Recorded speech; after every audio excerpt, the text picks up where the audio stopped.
Peace Declaration.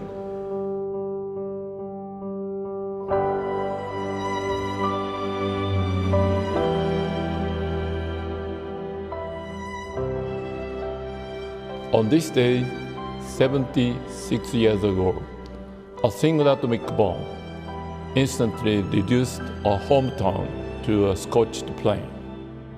That bombing brought cruel death to countless innocent victims and left those who managed to survive with profound, lifelong physical and emotional injuries due to radiation, fear of aftereffects, and economic hardship.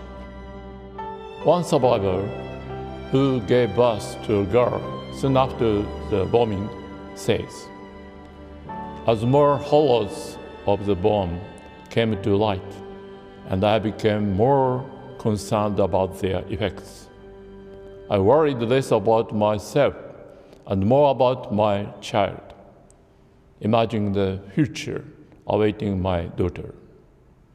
My suffering grew night after sleepless night. No one else should ever suffer as we have." These words express the will of survivors who, having known horrors too painful to recall, were condemned to fear, frustration, and agony by the likely future of their children and their own irradiated bodies. When hibakusha tell their stories, they convey not only the horror and inhumanity of nuclear weapons, but also an intense yearning for peace born of compassion. Finally, after 75 long years of sustained activity, their demands have moved the international community. This year, on January 22nd, the Treaty on the Prohibition of Nuclear Weapons entered into effect.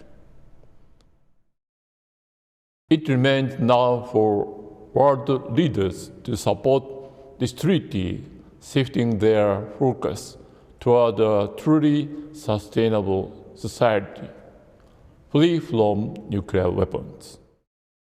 The novel coronavirus still ravages our world. The community of nations recognizes this threat to humanity and is taking urgent measures to end it. Nuclear weapons developed to win wars are the threat of total annihilation that we can certainly end if all nations work together. No sustainable society is possible with these weapons continually poised for indiscriminate slaughter. The combined wisdom of all peoples must be trained on their total abolition. The road to abolition will not be smooth, but a ray of hope shines from the young people now taking up the hibakusha's quest. One survivor who witnessed hell that day entrusts our future to the young with these words: "Start small, but start." I hope each of you will do whatever you can to promote and maintain the treasure we call peace. I ask our young to sustain an unshakable conviction that nuclear weapons are incompatible with full, healthy lives for their loved ones. I further ask them to share that conviction persuasively with people around the world.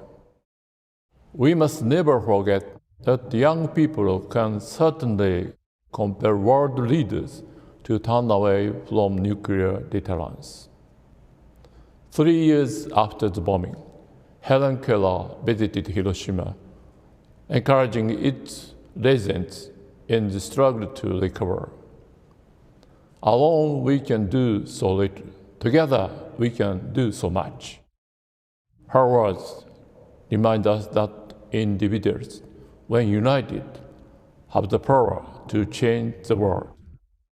If the determination to live in peace sweeps through civil society, people will elect leaders who share that determination. Nuclear weapons are the ultimate human violence.